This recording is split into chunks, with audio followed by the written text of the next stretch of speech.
One of the great strengths of traditional medicine is the understanding of the intimate links between the health of humans and our environment. That's why WHO is committed to supporting countries to unlock the potential of traditional medicine through Global Traditional Medicine Center in Jamnagar, which I had the honor to launch with His Excellency Prime Minister Modi last year. At that time, we decided to co-host the first WHO Traditional Medicine Global Summit, jointly celebrating WHO's 75th anniversary and India's 75th anniversary of national independence, alongside India's presidency of the G20. We plan to make this a regular event, maybe every 2 years, to provide an established global forum for sharing evidence and best practices in the use of traditional medicine. Traditional medicine is as old as humanity itself. Throughout history, people in all countries and cultures have used traditional healers, home remedies, and ancient medicinal knowledge to meet their needs for health and well-being. At some point in our lives, most of us will use some form of traditional medicine.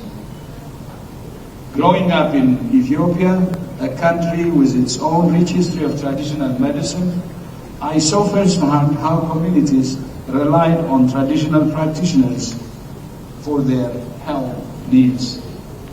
Traditional medicine is not a thing of the past. There is a growing demand for traditional medicine across countries, communities, and cultures.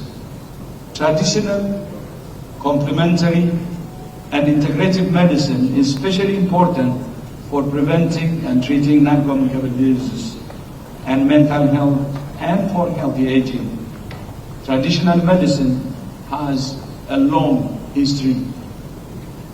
Over 3,005 years ago, Sumerians and Egyptians used bark from the willow tree as a pain reliever and an anti-inflammatory.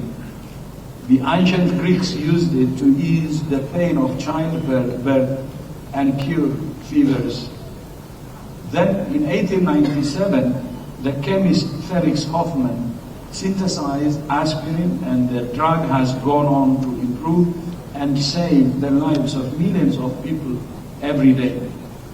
Likewise, the Madagascar periwinkle, which is now the source of childhood cancer drugs, is mentioned in Mesopotamian folklore as well as Ayurveda and traditional Chinese medicine. Medicinal plants like hawthorn and foxglove have been used to treat cardiovascular disease and hypertension, and a derivative of the wild Mexican yam is one of the first active ingredients in contraceptive pills.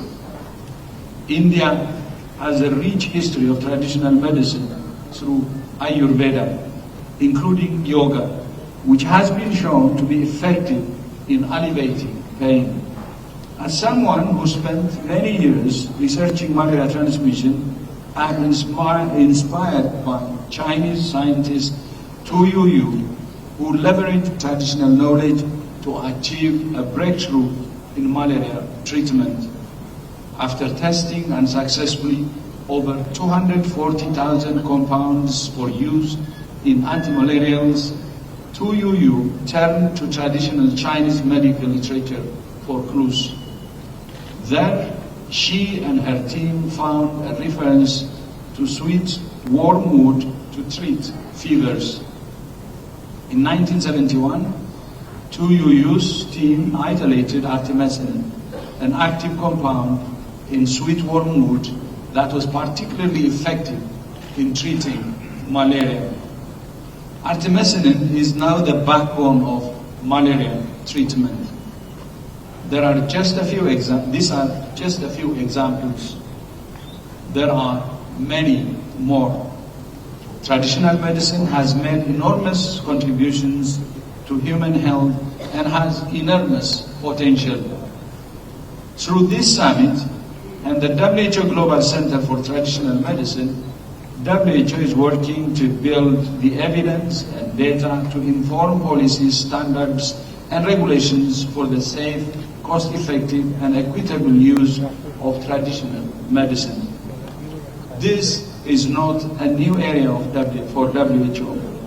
In 2014, our member states approved the first global 10-year strategy for traditional medicine.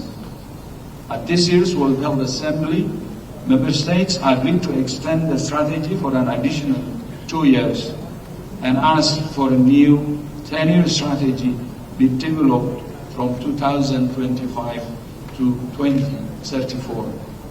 This summit is an important opportunity to advance the understanding and use of traditional medicine. The Gujarat Declaration, the main outcome of this global summit, if effectively implemented, will enhance the appropriate integration of traditional medicine into national health systems. Let me leave you with 3 specific requests. First, we urge all countries to commit to examining how best to integrate traditional and complementary medicine into their national health systems. Second, I urge you all to identify specific, evidence-based, and actionable recommendations that can inform the next WHO Traditional Medicine Global Strategy. Third, I urge you to use this meeting as the starting point for a global movement to unlock the power of traditional medicine through science and innovation.